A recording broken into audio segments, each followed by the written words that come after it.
एक आरेख बनकर दिखाइए क्या हरित क्रांति दो ही फसलों के लिए समाप्त रूप से फसल सिद्ध हुई।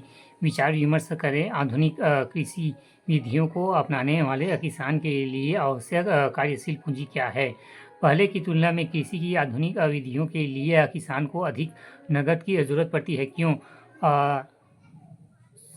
सुझाई गई क्रियाएं हैं।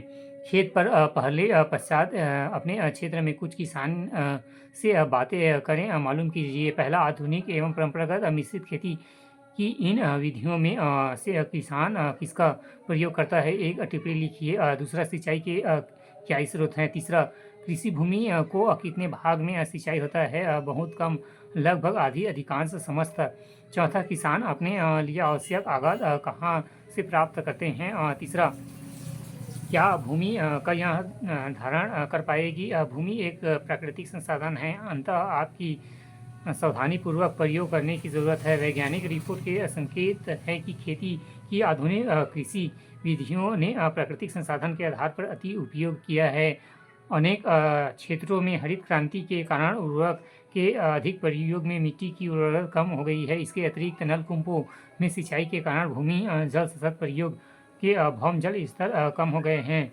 मिट्टी की उर्वरता एवं भौम जल जैसे पर्यावरण संसाधन कई वर्षों में बनते हैं। एक बार नष्ट होने के बाद उन्हें पुनर्जीवित करना बहुत कठिन है। कृषि का भावी विकास सुनिश्चित करने के लिए हमें पर्यावरण की देखभाल करनी चाहिए। सुझाई गई क्रिया। अखबारों एवं पत्रिकाओं से पाठ की गई रिपोर्ट पढ़ने के बाद कृषि मंत्री को यह बतलाते हुए अपने शब्दों में एक पत्र लिखिए कैसे रासायनिक उर्वरकों का प्रयोग हानिकारक हो सकता है।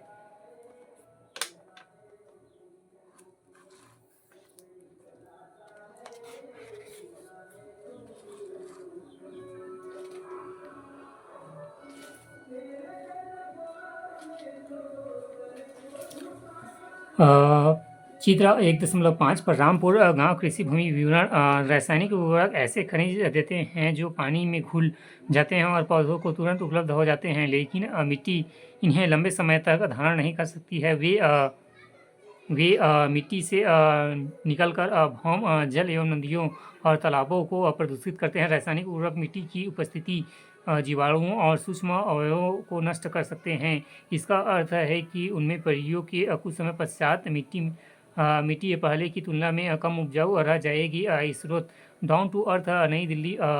देश में रासायनिक खाद का सबसे अधिक प्रयोग पंजाब में है। रासायनिक खाद के निरंतर प्रयोग से मिट्टी की गुणवत्ता को कम कर दिया है। पंजाब में किसानों को पहले का उत्पादन स्तर पाने के लिए अब अधिक से अधिक रासायनिक उर्वरकों और अन्य आगतों का प्रयोग करना पड़ता है। इसका मतलब है कि वहाँ खेती की लागत बहुत तेज़ी से बढ़ रही है। स्रोत द डिस्प्यूट चंडीगढ़। चौथा, बलरामपुर में किसानों की भूमि किस प्रकार वितरण है।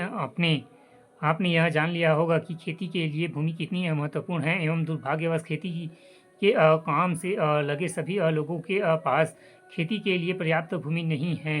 बलरामपुर में 450 परिवारों में लगभग एक तिहाई अर्थात 150 परिवारों के पास खेती के लिए भूमि नहीं है, जो अधिकांश दलित हैं। बाकी परिवारों को 240 परिवार उनके पास भूमि है। 2 हेक्टेयर से कम क्षेत्रफल वाले छोटे भूमि के टुकड़ों पर खेती करते हैं। भूमि के टुकड़ों पर खेती करने से किसानों के परिवार को पर्याप्त आमदनी नहीं होती है। 1960 में कृषक गोविंद के पास 2.25 हेक्टेयर अधिकतर असीमित भूमि थी। गोविंद अपने 3 पुत्रों की मदद से इस भूमि पर खेती किया करते थे। यही वे बहुत आराम से नहीं रह रहे थे, लेकिन परिवार अपनी एक भैंस से होने वाली कुछ अतिरिक्त आय के द्वारा अपनी गुजारा कर रहा था। गोविंद का मृत्यु के कुछ वर्ष पश्चात यह भूमि उनके 3 पुत्रों के बीच बंट गई। प्रत्येक के पास अब 0.75